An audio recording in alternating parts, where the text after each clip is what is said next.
Wi-Fi, by the way? I probably am not. Okay. I have unlimited data, though. We're here. We're live. Yay!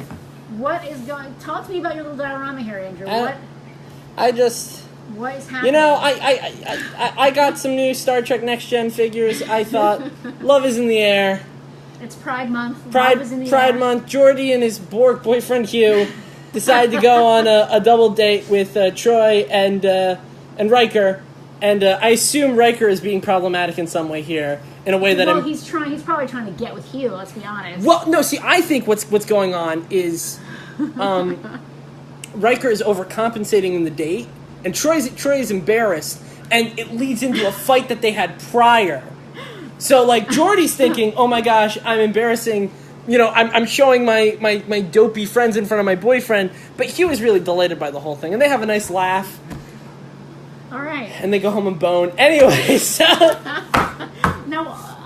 we'll talk about this after. Yeah, sure. I have so many questions. I just made that up, by the way. I have so many questions about the Hugh-Geordi dynamic, romantic dynamic. Well, they seem like a relatively new couple. I mean, I'm totally, first of all, we're not making fun at all. I'm totally down with this, sure. this pairing. Sure. Total respect. I just have so many questions. We'll talk about. Yeah, the primary one is, I mean, I've never seen Voyager, so I don't know how 7 or 9 managed.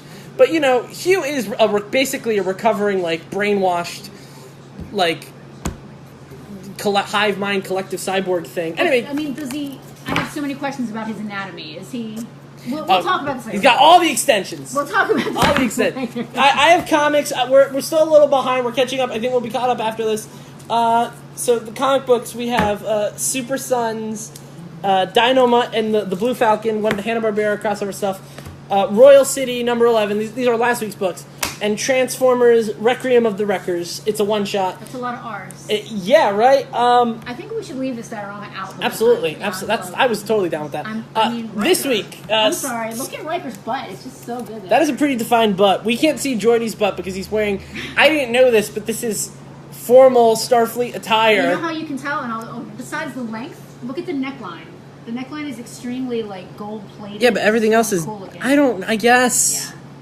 This is he looks, I don't know, he looks like a medical officer. Like, that looks like it's a smock that, he's wearing to, I don't know. It's his dress uniform. Look, again, if anyone who's really, questionable wardrobes over here. Yeah, we had this discussion. Yeah. Actually, Troy, why are you not in a regulation uniform? Because I have boobs. Of course. That's what Wait, did you ever see? Sorry, really quick, and then we'll get to the comic books. And I love Marina Sirtis. This is no way a slight. There was a Barbie ad. I forget. I think like late '80s, where they were like, "Do the Barbie."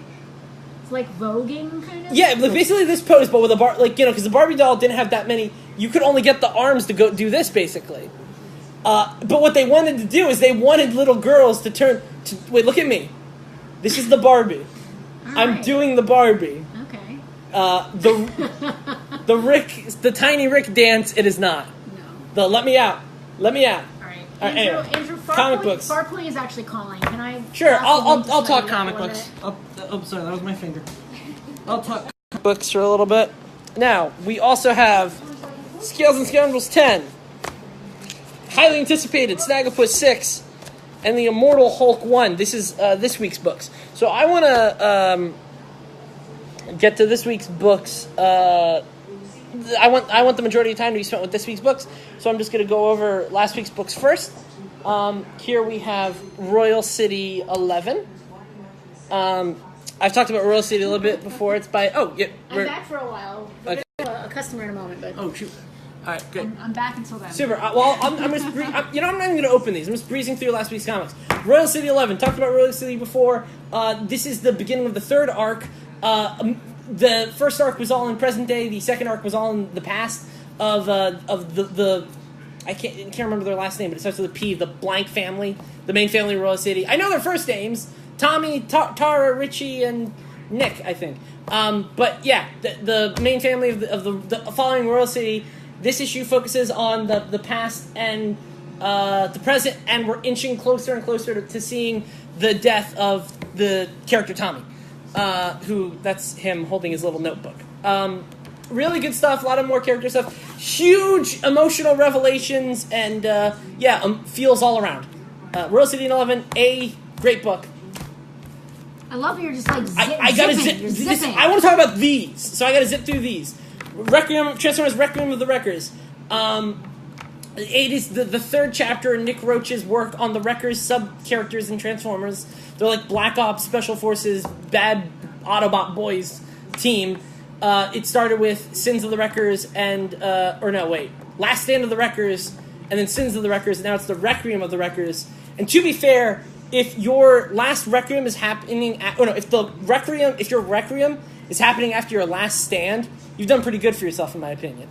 I don't think it was intended to have more copies. Anyway, ties up a lot of loose ends. You lost me there. I was busy with... There were other... I know you are. Yeah, you're living out your shipping fantasies. I'm trying to get them. It's just not working. Well, he's trying to put the moves on her because he knows he made her mad in their double date. Now I knocked everybody down. Yeah, again, he's like, oh, my friends, so embarrassing.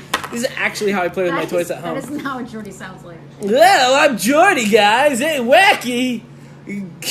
Wazoo, wazoo. That's his catchphrase. I'm just going to pretend I'm not here. Go ahead. Yeah, great. So, wazoo, whoop, whoop, whoop. I actually love LeVar Burton. Are you No. So, no problem, anyway, this episode should be called Wazoo. Nice.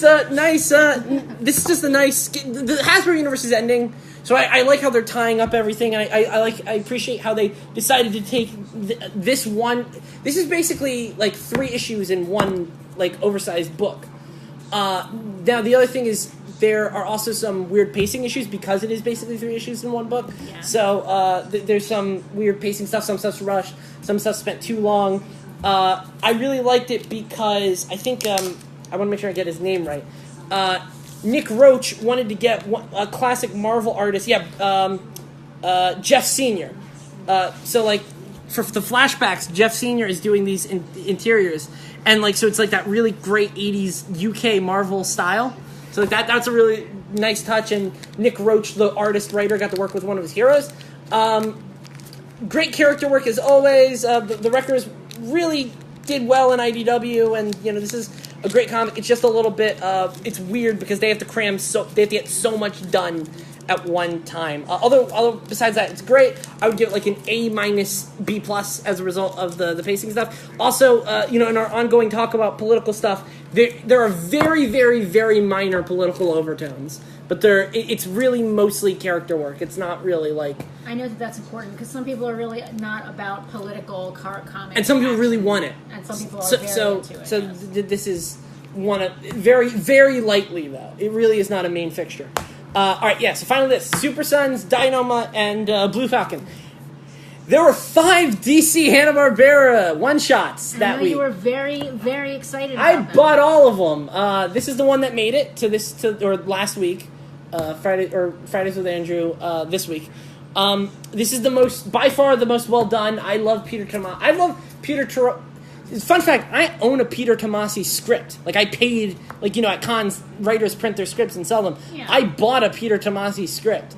Signed and all that? I got him to sign it, yeah. That's awesome. But I bought it just to buy it because I appreciate his writing, and as an amateur writer, there's a lot I could learn from him. This is... In introducing a serious DC Comics version of Dynamite the Wonder Dog and the Blue Falcon, this does a very, very good job. It's a really emotional story about life, whether or not you want to No, seriously, about... I'm sorry. While you're talking, I'm actually on AO3 trying to find Hugh. And I'm actually really upset because there doesn't appear to be any. Like, at all? Which is... That seems absurd. I can't believe that it's true. There has to be one person. Is my fanfiction out up there? There's a lot of Data Geordi, obviously. Of course there is. There's even Barkley Geordi. What? There's Tasha Yar Geordi. That makes sense. Lore and Geordi? I guess because that one episode... Is there Lord Data 3-way? I mean, okay. Leia Brahms, obviously, and Geordi. Look, but I'm not... I don't care how unloved the ship is. I cannot... Hugh and Geordi for life. They are the ultimate pairing from Star Trek, really. I mean, God, I'm Andrew, I think you and I need to write this story.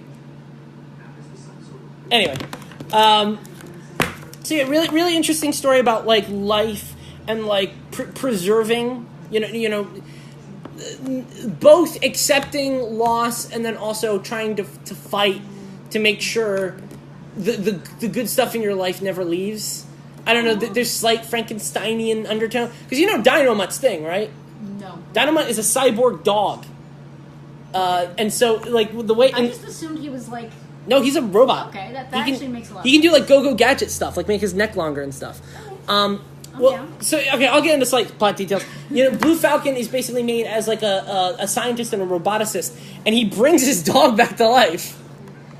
And gives him the ability to speak and think more complex thoughts. That's cool. It's very sweet. They could have gone a dark way with it. They made it very, very sweet, and I appreciate that. So, solid A.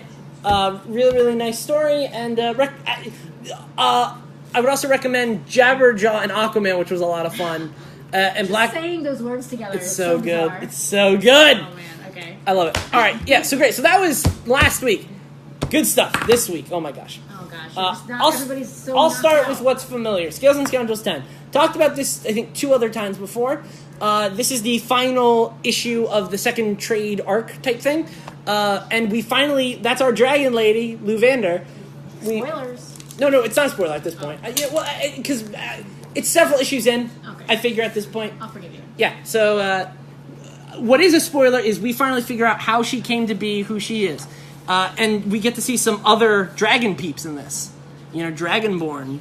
I don't know if this is wait, I don't know. Oh, no, I don't. Is this spoiler or not? Should we show this? It just looks like cool art. Okay, great. So so this is. There's some cool art. Look at dragon. Well, we find out why she can't turn into a dragon anymore, what she's like, and honestly, it's more incredibly solid character work from Galad and Gurner. I'm a huge fantasy guy. Penelope, you can, we're 100% on this. Fantasy. Look at all this fantasy you're having right here. Yeah, seriously. Science fantasy. But no, I love dragons and swashbuckling and swords and sorcery and all that good stuff.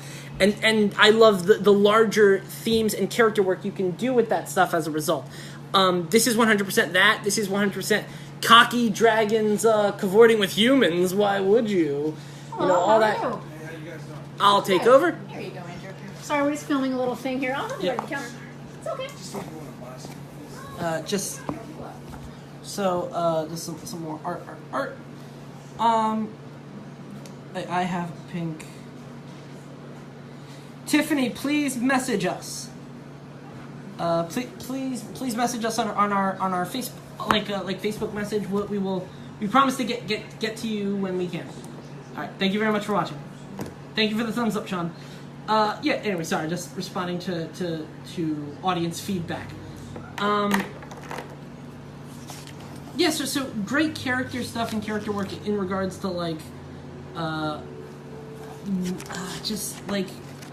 no problem. That was again to you, Tiffany. Sorry. Dragons are endless beings, and a lot of times, writers will take that in a direction to talk about elitism and sort of prejudice, and there's definitely a lot of that there. Our girl Luvander definitely has some different ideas about what people are like, and that is in direct conflict with her dragon brethren, which we find out is what getting her into the situation that she's in. So we all assume that she must be in the situation because she did something bad, but no, she was a solid lady all the time, and she didn't deserve her fate. So that's another solid A. Great book, great, really great stylized art, and nothing bad I can say about that. Okay, next comic. Immortal Hulk #1. So, we talk a lot about, jumping on to, new titles, getting in there fresh, talk to us about our subscription service, that sort of stuff. Immortal Hulk is a great new title for people who are, wanting something different, who like the Hulk, who like horror books, and so on and so forth. I keep saying it's a really, really great time for horror comics right now. A really, really great time. And Immortal Hulk is definitely evidence for it. So for people who don't know the idea behind Immortal Hulk, for people who don't know the concept, the idea is that Hulk, like a lot of superhero characters, has come back to life a few times. this is the first comic to turn it into a plot point that the Hulk can never die. That, you know, Banner may die, but the Hulk will always come as the amalgamation of all his dark cells and all his dark personas and create vengeance. I don't want to get too spoilery. Wait, the light is on for some reason. Sorry, there we go. I guess I really love this Hulk design. So when this was originally pitched in the solicitations, they said it's Hulk returned to his roots as a horror comic book, which the original Hulk kind of was. It wasn't really a superhero book until Hulk kind of joined the Avengers. He was originally sort of a horror, science gone awry type character.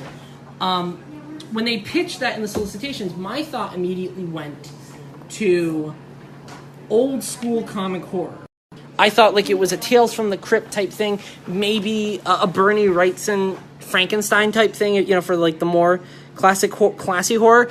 But the most interesting thing about this comic, which shouldn't have been interesting and I should have saw it coming, it is Hulk meets The Walking Dead, both in its the way it deals with like the horrific nature of the Hulk as a horror character, and also in like sort of characterization, pacing, and a lot of that great stuff. So, the camera was on the wrong thing for a minute. Just gonna get Hugh in there. So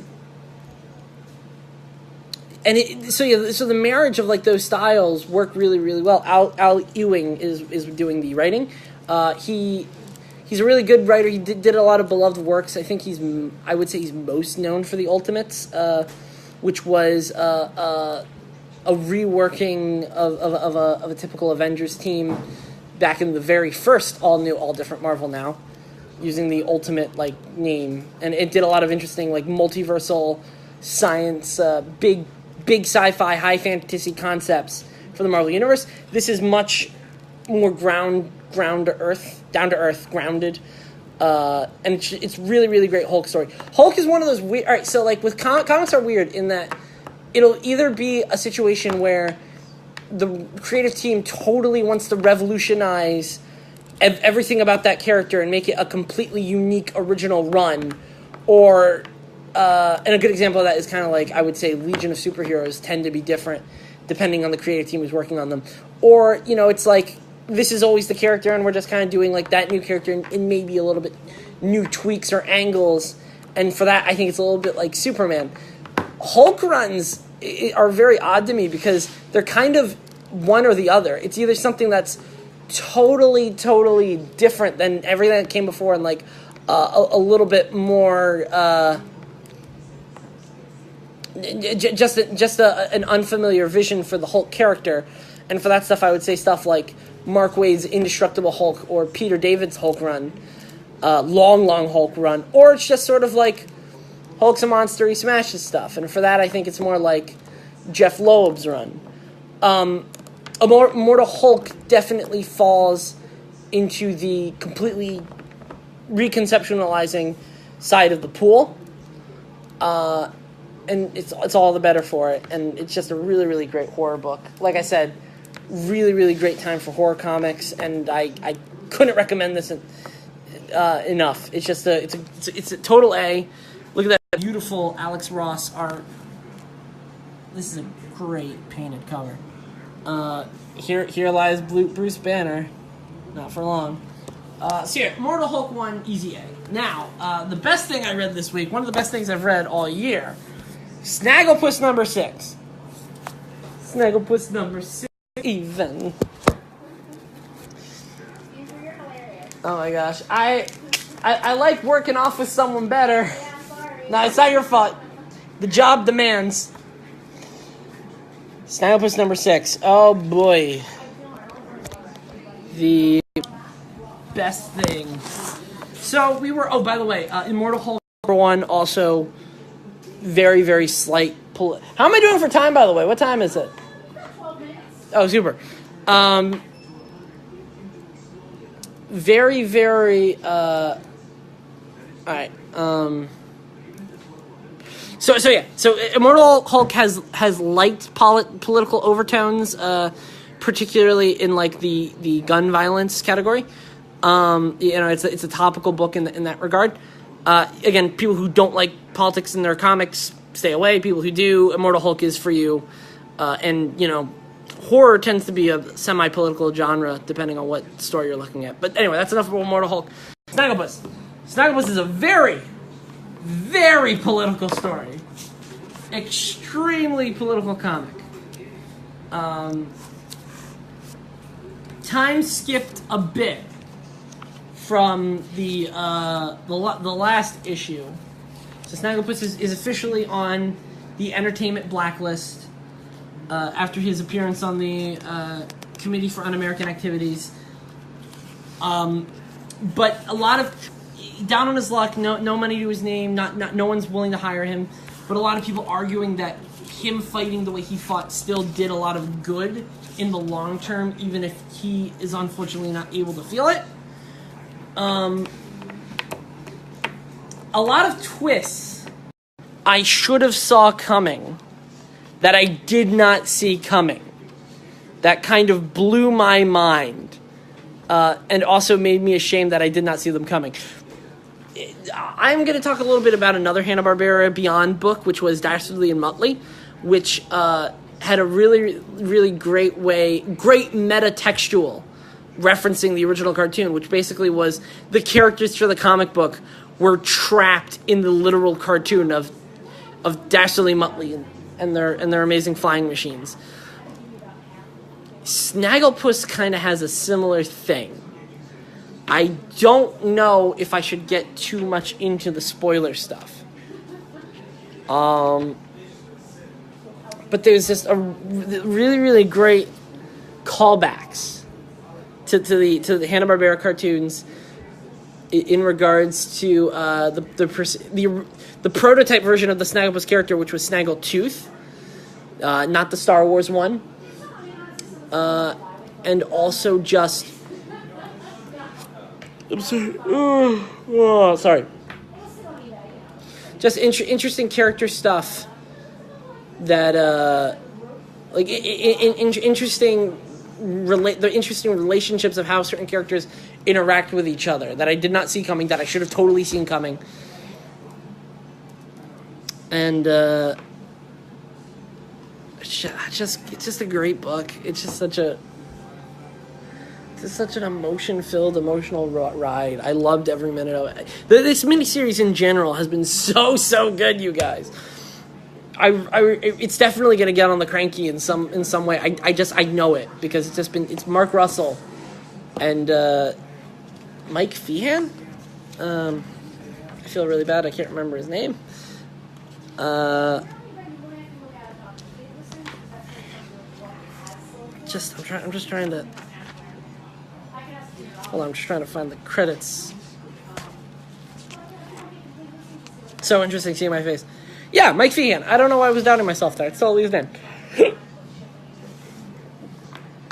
And the Sean Parsons on inks and Paul Mounts, I think is the colors. Nailed it. Nailed it. It's such a. By the way, I did the variant cover again, and like.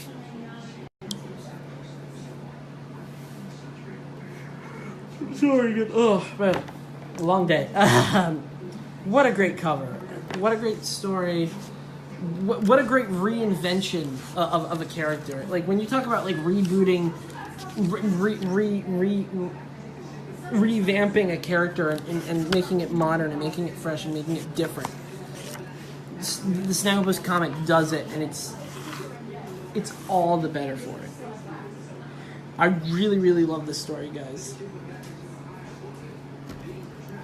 So not only, and obviously there's the Bigfoot backup, which isn't great, but it's pretty good. I don't know why I said it like that. It's good. It's just not like the Snagglepuss stuff. The proper book are they're masterpieces. So I really hard to match up, right? But this is an A+ all the way. This is a perfect final chapter to what has been an amazing series, and it's definitely. Mark Russell became a fan favorite with Prez and Flintstones, but I really think Snagglepuss is one of the things he's going to be remembered for. And I'm very excited because they have said they're open, not necessarily a Snagglepuss title, but they have said that they have other he has an idea for other characters in the same universe, which to me makes me think a quick draw book or another character book. But easy A+, fantastic title. Everyone should read it. Now, my recommendations, really, really easy, because we got a huge explosion of announcement yesterday when it was announced that Vertigo is totally relaunching and totally rebranding. Talk about politics and comics. This is going to be a line of political, of social commentary books and stories. So they're totally rebranding Vertigo, giving it a new mandate. It seems like it's still going to be like weird, unconventional books, but it seems like weird, unconventional books with a purpose. So like, I'm recommending that entire lineup, but I'm also recommending specifically Second Coming by Mark Russell, by Snagglepuss. By Mr. Russell, and then also so that was Second Coming by Mark Russell, and then American Carnage by Brian Hill. Second Coming is basically going to be Mark Russell's take on religion and specifically Christianity. American Carnage is going to be Brian Hill talking about race in America. And what I really love about everything I've heard about it is Brian Hill actually did legitimate research and was talking to Klansmen and was talking to former FBI agents, because he really wanted to make sure that even if he doesn't necessarily agree with some of the stuff that these people are espousing, obviously they're still people, and he wanted to make sure he correctly portrayed what their views were and who they are as people. And as someone like me who tends to skew very, very strongly in a certain direction, a direction that politically, in a direction not always in the same avenue as those people, as Klansmen, I find it all sounds like a really interesting, nuanced look at what's a sometimes complicated, sometimes simple, always uncomfortable issue. So, Second Coming, which is Jesus meets Superman, it sounds like, and then American Carnage. Those are my recommendations. Penelope, we're actually ending. So, Penelope says bye. Bye. All right, have a great one, guys. We are.